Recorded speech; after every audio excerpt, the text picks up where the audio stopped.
trabalhei com áreas contaminadas, fortemente contaminadas com metal pesado, isso o GSE também trabalhou. Agora, áreas lá de Mariana, áreas de... né? Então, percebe o seguinte, nós precisamos restabelecer o ciclo do carbono. Esse é o primeiro ponto para a gente recuperar uma área. Estabeleceu, e aí, como estabelece? Com aquela figura lá, entrada de carbono, planta.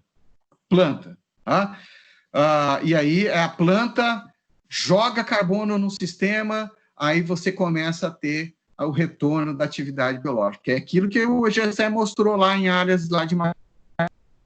Então, assim, ter planta, aí você já vem um fungo que consegue sobreviver na decompõe aquele material, esse fungo morre, essa biomassa microbiana desse fungo morto já serve para os micro-organismos, e assim começa o ciclo. Tá? Nós podemos acelerar esse ciclo, sempre mantendo o solo coberto, tá? Rotação de cultura, diversidade de cultura, tá? e controle na adubação. Adubação, quando você faz uma adubação muito pesada, né, por exemplo, fósforo, você inibe o sistema biológico. Tá? Então, o fósforo é um dos elementos mais caros, assim como o nitrogênio, né? E aí, a ideia é que a gente comece a avaliar as recomendações para a melhor utilização de fosfatos. Tá? Nós não temos minas de fosfato é todo importado, né? Vocês devem ter já estudado isso, né? Então, essa utilização desse fosfato, ela precisa ser melhor trabalhada. Tá? Se você quiser complementar alguma coisa, ô Gessé.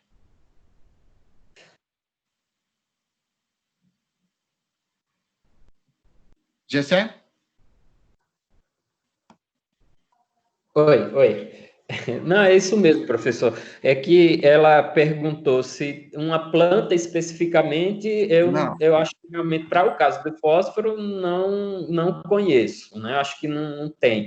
Até porque, também o que acontece é o seguinte, se a gente pensar onde que está o fósforo no organismo vivo, né? Ele é componente do DNA, ele é componente da membrana plasmática, e também compõe o ATP, né, que é a molécula energética dos organismos vivos. Então,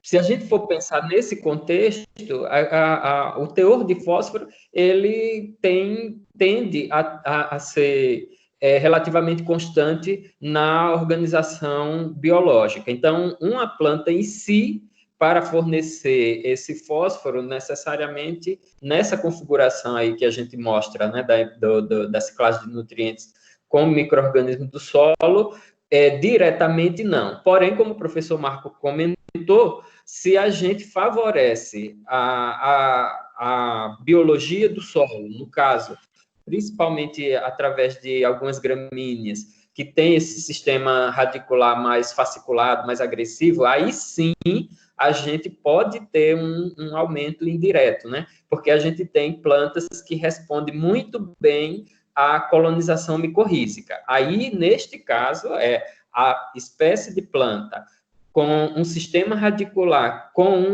uma boa capacidade de micorrização, estimular o fungo do solo, e esse fungo melhorar a capacidade de solubilização e de absorção de fósforo no solo. Então, indiretamente, é que a gente tem esse benefício, digamos assim.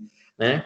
Por exemplo, laranjeira é bem dependente de fungo micorrízico. Né? Acho que o professor Marco até tem algum, não sei se chegou a trabalhar com algum experimento com laranja, né, professor? Que os cítricos são bastante dependentes de fungos micorrízicos. Então, assim, tem um efeito indireto, né? Sim, isso mesmo. Eu queria pegar um gancho nessa discussão. existe hoje bastante um movimento assim relativamente que está grande, está crescendo de uso de pó de rocha, né? E que associado a esse processo de mineralização por conta da atividade biológica, né? Em conjunto, não seria simplesmente aplicação, mas é um conjunto de ações que leva a um incremento da eficiência de uso dessa fonte, né? Que eu me recordo na minha época, aí, quando eu era estudante, né? Que se comentava que não valia a pena utilizar pó de rocha, em especial os fosfatos brasileiros de origem das apatitas, porque a eficiência de liberação seria muito pequena, mas na época era uma visão extremamente, unicamente dentro da química, né? Com essa visão aí mais biológica hoje, a gente teria, então, de fato, essa vantagem de utilizar por uma questão econômica e também por uma oportunidade de pensar numa agricultura um pouco diferente aí, com produtos mais naturais, né? Qual é a visão aí, Marcelo? Então, vamos imaginar, professor, se eu pego um solo, esterilizo esse solo, tá? E aplico uma rocha nele, né? Bom, se esse solo tiver alguns compostos orgânicos, alguma acidez, pode fazer algum processo de químico que possa liberar ou decompor esse material. Tá? Então, a mineralização passa pela atividade biológica do solo. Tá? Isso para mim está bem claro isso. Tá? Então, aplicar esse material, né, precisa ver, por exemplo, se a gente aplica calcário, ele também não deixa de rocha. Né? Isso ativa todo o sistema biológico do solo. Como eu falei lá, geralmente o incorpora esse material, né, e muda a composição química, altera o pH, ativa o sistema biológico. Se você fizer uma biomassa microbiana 15, 20 dias após a incorporação do calcário, você vai encontrar uma elevada atividade biológica. Tá? Porque esse calcário é facilmente mineralizado, né? Agora, essas rochas mais, por exemplo, um basalto, tem algumas que tem potássio, serpentinita, né? Isso leva tempo, tá? Mas com certeza, em função da atividade biológica, esse é mineralizado em função da atividade biológica, tá? Através de liberação dessas enzimas, liberação de ácidos orgânicos que vão temperizando esse material e aí solubilizando esses nutrientes aí para a solução do solo. Tá?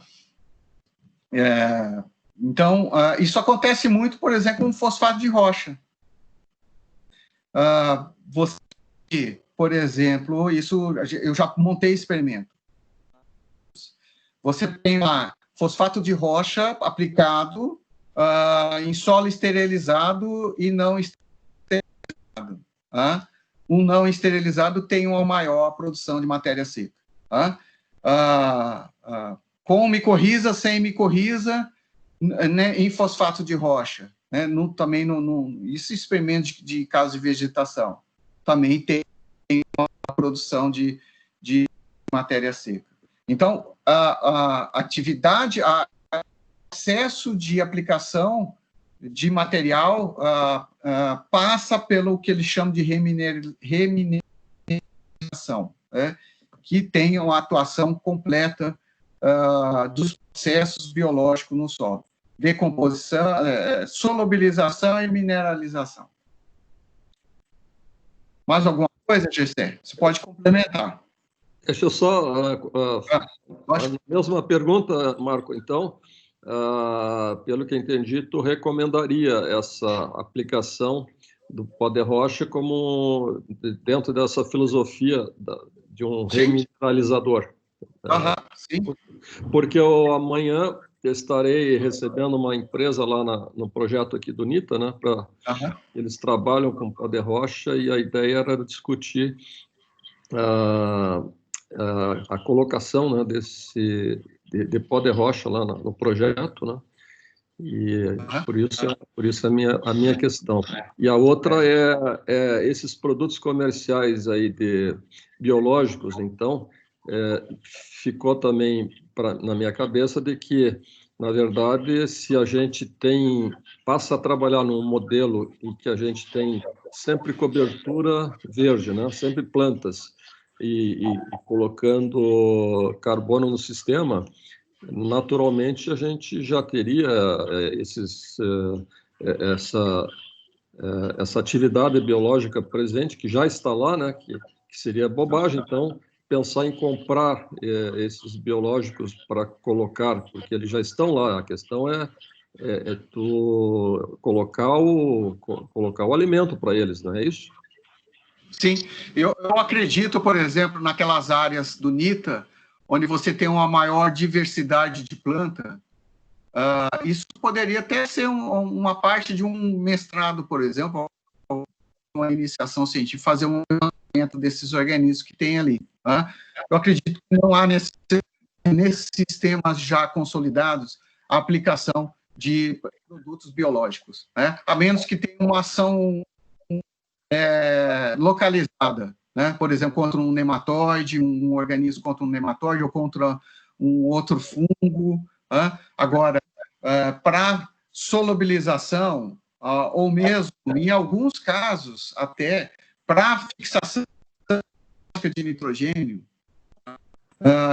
para fungo micorrízico, eu acredito que não há necessidade de aplicação de um produto num caso desses sistemas, como esse UNITA, onde você tem diversidade de plantas, sempre cobertura, sabe, um sistema já consolidado.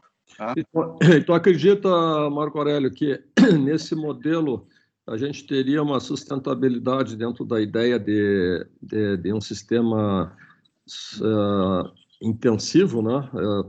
Assim, que a gente tem uma expectativa de alta produtividade, a gente conseguiria manter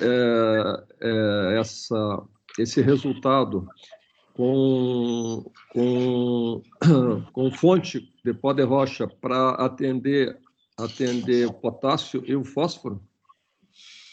Nossa,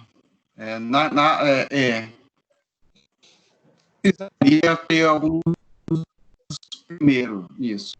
Porque a demanda é muito grande, né? Eu não sei. Não sei te falar nessa situação. Precisa fazer cálculos, talvez até simples. Quanto que solubiliza inicialmente, né? De fósforo e de potássio, qual que é a disponibilidade disso, talvez um experimento de solubilização desse material durante um tempo, isso em caso de vegetal, dentro do laboratório mesmo, né? E aí você vai calculando. Isso é tudo cálculo, né? Apesar de ter a atividade biológica, a gente precisa entender qual que é a dinâmica desses nutrientes, da solubilização desses nutrientes ao longo do tempo. Tá? Eu não saberia te responder o que eu fiz lá no centro foi aplicar um fosfato de rocha na subsuperfície, ou seja, eu faço uma camada de fósforo, de fosfato, de pó de rocha na subsuperfície e aplico doses menores no plantio, de tal maneira que eu forço a planta o sistema radicular busca do fósforo na entendeu? Aprofundamento do sistema radicular. Aplicando pode fosfato, associar e gesso.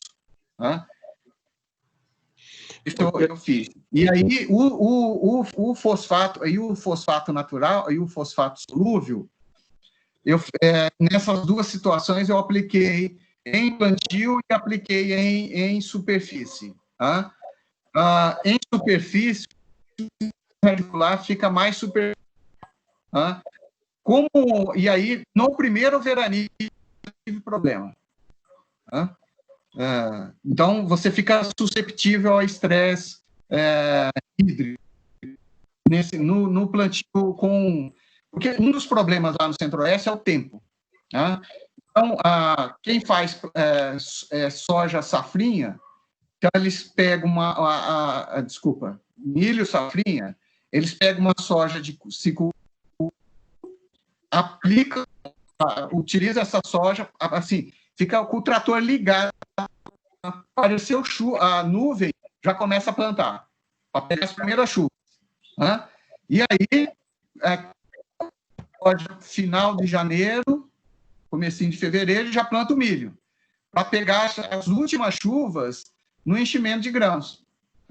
E aí depois milho mais braquiário. Então, o que a gente percebeu foi que na soja, em cobertura, a aplicação de fósforo em cobertura, e aí eu poderia fazer isso antes do plantio, já que o fósforo ele tem pouca mobilidade no solo. Então, eu apliquei, um experimento foi aplicar fósforo na área total, né, a lanço, aplicar fósforo na linha e aplicar fósforo na linha de plantio. Então, eu fiz 3 sistemas. O que nós aplicamos a lanço, sistema muito superficial, aí teve um veranico, eu tive perdas de produtividade. Ok, obrigado, Marco. Se possível, depois, quando a gente terminar a aula, eu queria um tempinho para conversar com a professora Claudete, contigo, porque a gente pode contar com tua participação aí nessa possibilidade aí de um envolvimento aí com essa empresa amanhã, lá no NITA. Pode ser. Eu vou... a gente... que eu tenho uma outra atividade às 11 horas. E amanhã eu teria sexta-feira livre, de manhã livre. Tá. Pode ser às 8 horas? Amanhã a gente, após essa conversa lá com eles, a gente conversa aqui, ou possivelmente no final da manhã ou à tarde, tá bom? Tá ótimo, então. Beleza. Tá bom? Combinado. Está em aberto ainda mais alguma questão?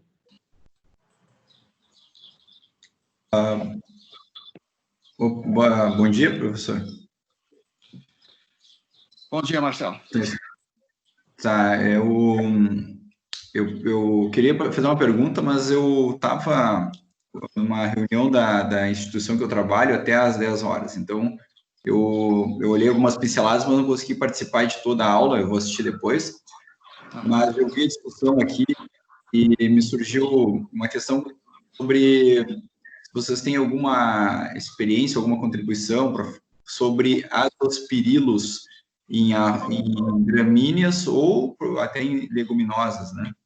Vou deixar isso para o Gessé responder. Olá. Eu trabalhei com azospirilos. A gente fez, assim, no laboratório, o nosso foco principal era a área de mineração, né? Então, a gente coletou solo de área de mineração e fez a avaliação que a gente chama de bactérias associativas fixadoras de nitrogênio em vida livre. As mais comuns, né, as mais conhecidas são as nodulíferas. de leguminosa. Mas a gente tem, entre outros, né, Azotobacter, Azospirillus e outras bactérias que fixam nitrogênio, porém não formam nódulo. Elas estão, como você falou, mais associadas, obviamente, a gramíneas. Os estudos que foram conduzidos para verificar a capacidade dessas bactérias em aportar para as plantas nitrogênio gira em torno de 40% no caso de nível de eficiência, né? Enquanto no caso das nodulíferas a gente tem 100% do nitrogênio fixado, como o nódulo está dentro da raiz, a leguminosa a gente considera que ela fica com 100% do nitrogênio que é fixado. No caso das gramíneas, como elas estão geralmente na rizosfera da planta, há uma perda de parte desse nitrogênio e a planta consegue, do processo, algo em torno aí de 40% em termos de eficiência. Aí, isso, de certa forma, desestimulou a muitos dos pesquisadores. Porém, mais recentemente, a gente tem, se eu não me engano, o grupo da professora Mariângela Hungria, aí acho que é do Paraná mesmo, ela vem trabalhando um pouco com isso daí. Inclusive, a Embrapa participou e já há produtos comerciais, né, do uso de azospirilo para arroz, milho, no caso, fornecendo nitrogênio. Já há no Brasil inoculantes comerciais, né? Eles são utilizados principalmente na parte de planta, tem também para solo. Esse material, essas bactérias, elas têm essa capacidade de fornecer aí, né, o que na média fala algo em torno de 40%. No caso, por exemplo, a cana-de-açúcar, aí ela também tem uma contribuição bastante forte da fixação biológica por bactérias associativas em vida livre, incluindo azospirilo. Tanto é que há uma discussão, por exemplo, a partir do segundo ano, em alguns experimentos, a cana não demonstrou resposta com relação à adubação nitrogenada, ou seja, indicando que, de alguma forma, ela já tinha o suprimento do nitrogênio ali atendido. E isso tem sido atribuído a bactérias fixadoras que estão tanto no sistema radicular como na parte aérea da planta. Então, sim, né, existe já inoculantes comerciais, o que precisaria mesmo estudos em outras culturas, do ponto de vista em escala maior, né, porque há trabalhos mostrando a ocorrência dessas bactérias em sistema radicular de diversas plantas, inclusive de interesse agrícola aqui no Brasil, né? Então, eu acredito que o processo de uso dessa tecnologia ela vai aumentar nos próximos anos, inclusive também por conta desse incentivo do Ministério da Agricultura a partir dos bioinsumos, né? Então, já há resultados bem contundentes em relação ao uso de bactérias fixadoras de nitrogênio em vida livre, sim. Oi? Não sei se eu respondi a sua pergunta. Não, perfeito, respondeu e ainda me instigou outra pergunta. Não, então, concluir, assim, pelo que eu entendi, ele teria uma eficiência em torno de 40% no fornecimento do nitrogênio necessário à planta, né? Então, dentro disso, vamos calcular que uma determinada cultura necessite de 100 quilos de nitrogênio, né? Então, o Azospirillus, ele conseguiria fornecer em torno de 40 quilos de nitrogênio. E o restante, a gente deveria suplementar com nitrogênio, né?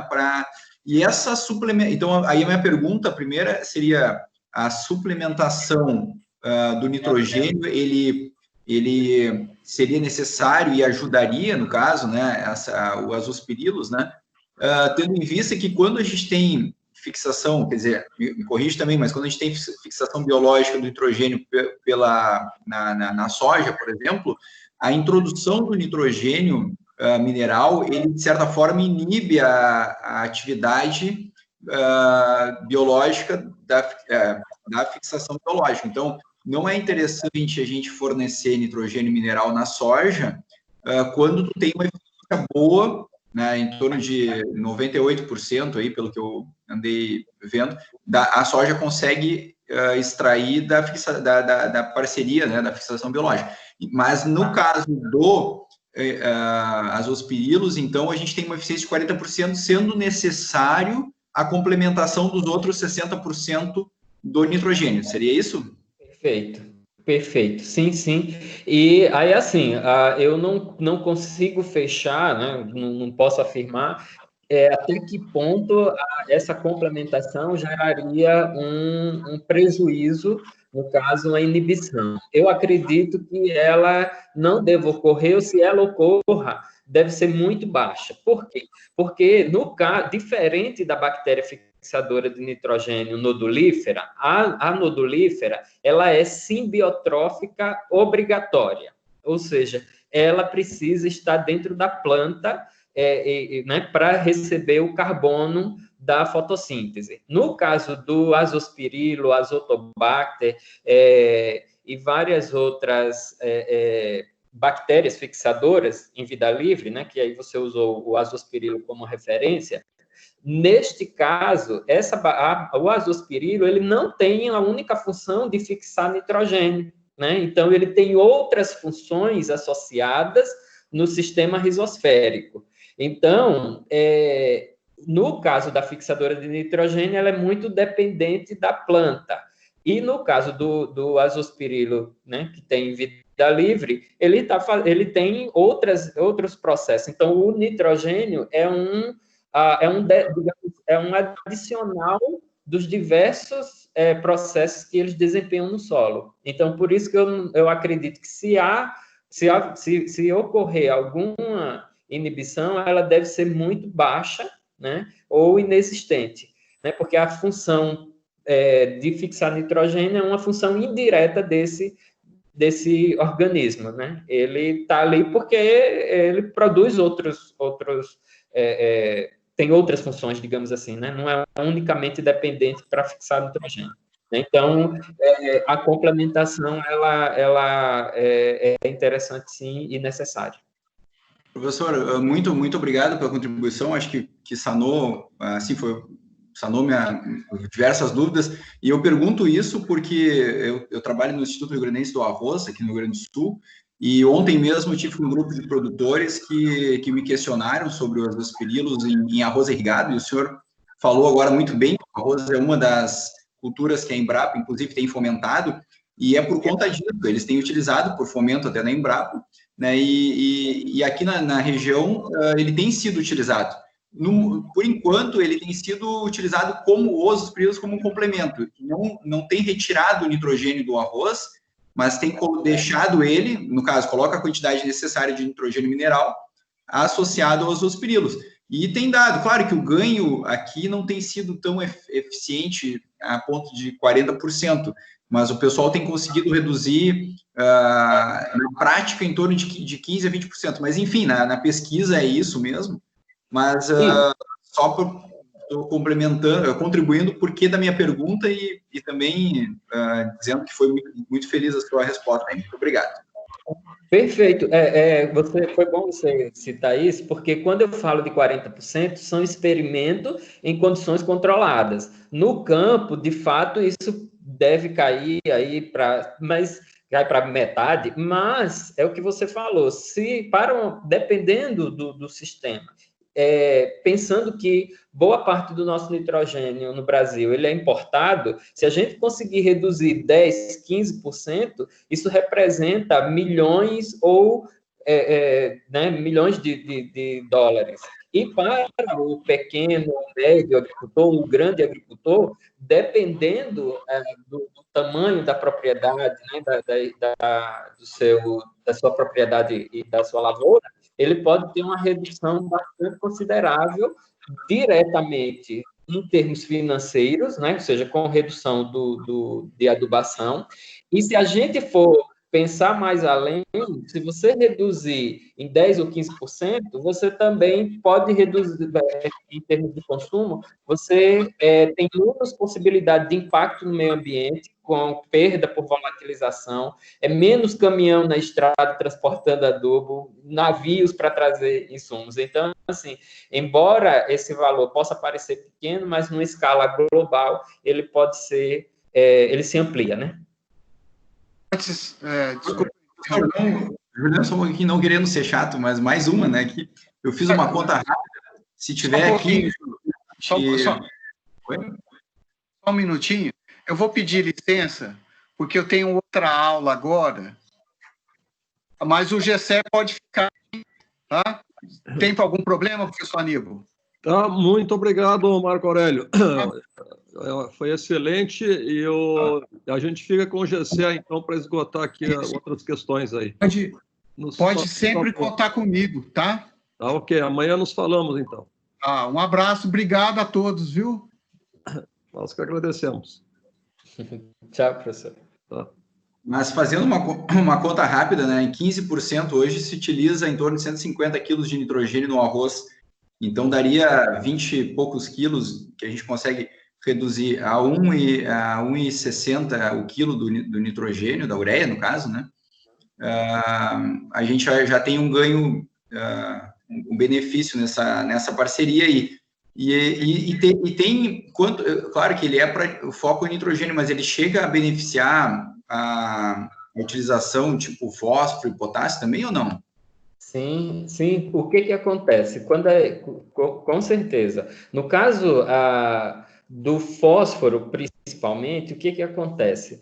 Quando a gente tem um aporte de nitrogênio no solo, a planta, obviamente, responde bem à adubação nitrogenada, consequentemente, ela aumenta o sistema radicular e, indiretamente, ela auxilia na micorrização. Isso a gente observa bastante, por exemplo, no caso da leguminosa, né, da soja. Ou seja, quanto mais a planta se beneficia da fixação biológica de nitrogênio, indiretamente há ganho de fósforo, porque a planta fica melhor micorrizada. Isso tem sido observado.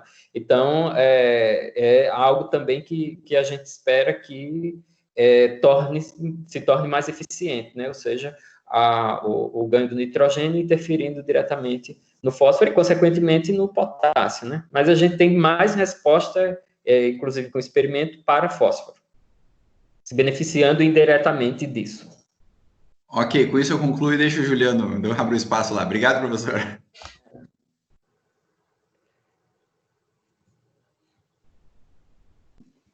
Só eu, o próximo, vamos lá então. Na parte que vocês comentaram ali da qualidade da matéria orgânica, tem alguns trabalhos que falam que as plantas com menor relação CN, elas seriam mais eficientes para aumentar as reservas de carbono e nitrogênio do solo, porque elas gastariam menos energia e esse resíduo microbiano se associaria aos orgânicos minerais dos solos, aumentando a reserva, por ter maior quantidade de matéria orgânica lábil de mais fácil decomposição. Já as plantas com uma maior relação CN, elas gastariam mais energia, haveria uma maior liberação de CO2 para a atmosfera, e também há um gasto de N do solo para fazer esse equilíbrio. Então, elas não seriam tão eficientes, e que essa matéria orgânica, ela serviria mais na parte estrutural e não tanto para aumento de reserva de carbono e nitrogênio no solo. Mas pelo que o professor Marco Aurélio comentou, não sei se eu entendi certo, que não é bem assim, que na realidade as duas fontes, tanto a lábio quanto a recalcitrante, elas seriam eficientes, o que vai influenciar seria o tempo, né? Que essas com maior relação CN demoraria mais tempo para levar as reservas de carbono e nitrogênio do solo. Seria isso? Isso, perfeito, perfeito. Se a gente, vou tentar usar aqui como um exemplo, um tronco de madeira, né? Tronco de madeira, ele tem uma relação CN muito alta, né? Difícil decomposição. Então, o que acontece? Quem decompõe esse material mais recalcitrante, né? Ou com a relação CN maior, são micro-organismos que numa escala de sequência, né, de crescimento, eles têm um crescimento lento, um metabolismo mais lento, né, mais tardio. Então, se a gente pensar resíduo de composição mista sendo depositada ao solo, né, nós temos, no início do processo de aumento da biomassa microbiana e de atividade biológica, bactérias que são consumidores, bactérias e alguns tipos de fungo que têm uma capacidade de decompor essa matéria orgânica com uma relação CN mais baixa, ou seja, um material mais rico. Então, esse micro-organismo ele vai consumindo essa matéria orgânica, digamos assim, mais lábil, e essa população de fungo e bactéria aumenta. Conforme esse material ele vai diminuindo e vai predominando o material com maior complexidade, então, essa microbiota que fez a decomposição inicial, ela vai morrendo, mas o carbono que ela consumiu já vai sendo mineralizado para a segunda sucessão populacional, digamos assim, em termos de funcionalidade, né? de espécie, de diversidade de micro-organismos. Então, no estágio mais para o fim da decomposição, a população, a biomassa, ela é mais composta por fungos lignolíticos e por actinobactérias, que têm uma capacidade de decompor material mais recalcitrante. Então, por isso que o professor Marco falou, a gente tem uma visão mais ampla, né? Ou seja, dependendo do que se analisa, pode parecer que é positivo a gente ter uma matéria orgânica mais fácil de decomposição, digamos assim, e incorporação à biomassa microbiana, ou uma mais complexa, né? O que a gente observa é o todo, né? Ou seja, o material misto, né? Ou seja, com diferentes composição, ele permite que uma diversidade de micro-organismos possam cumprir o seu papel, certo? Porque no início, tanto que no início de uma decomposição, a gente observa uma atividade de celulases, que são enzimas, digamos, que estão mais relacionadas à decomposição do carbono mais facilmente decomponível no início, e depois a gente vai observar a expressão enzimática de enzimas mais voltada a uma complexidade maior, né? Então, nesse quesito, a gente tem, no decorrer do tempo, sempre disponibilidade de energia e de carbono, né? De uma forma gradativa, do que a gente tem um material muito rico, que rapidamente é decomposto e tem uma queda drástica.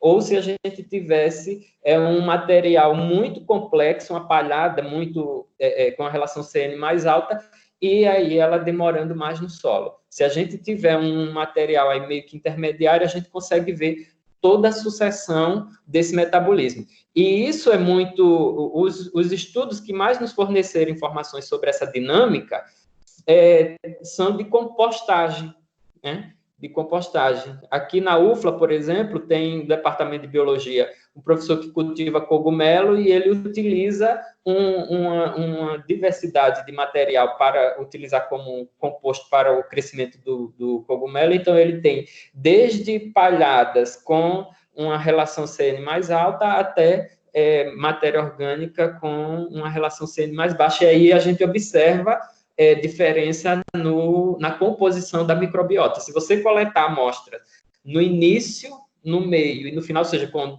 0 dia, com 10 dias, com 20 dias, com 30 dias, você vai ver que a população, a diversidade, ela se mantém, ou seja, você consegue encontrar representantes de todos os grupos, porém, quando você quantifica o número de representantes, você observa que há uma alteração nos grupos no decorrer do tempo. No início, predomina espécies bacterianas com capacidade de decompor material mais lábil, e no final do processo, embora essas bactérias ainda estejam lá, mas ela vai para uma condição basal, certo? Então, é mais ou menos isso daí. Então, o ideal seria que a gente tenha o composto mesmo heterogêneo, que é por isso também eu acho que o sistema de integração ele acaba favorecendo, porque no decorrer do tempo nós temos uma condição diversa, né?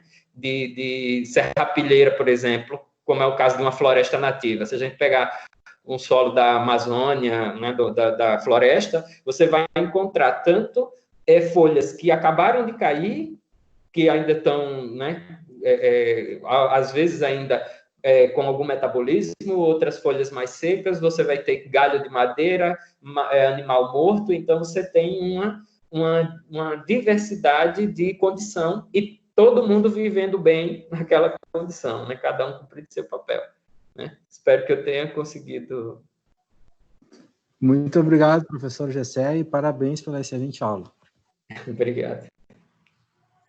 Bom, dentro do que o Juliano perguntou, esse material mais recalcitrante, se essa palhada com a relação CN maior, se a gente adicionar nitrogênio mineral ao sistema, ele vai ajudar a decompor mais rápido? Vai, com certeza. E isso também a gente faz em compostagem, né? Quando a gente quer acelerar o processo, aí a gente precisa fornecer o nitrogênio. Aí o micro-organismo, ele utiliza esse nitrogênio para acelerar o processo. Sim, sim, com certeza. Obrigado. Nada. Mais alguma questão? Temos ainda um tempinho. Podem aproveitar aí a presença do Gessé.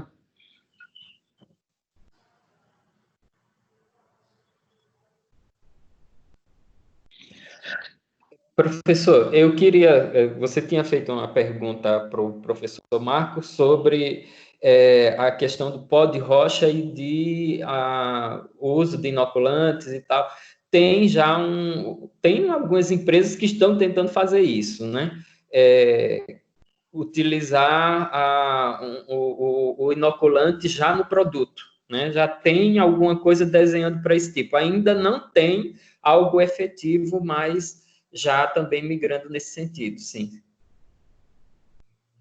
Eu passei a me interessar por essa questão porque eu ingressei num grupo chamado GAS, Grupo de Agricultura Sustentável, e que me impressionou já a ação desse grupo, né?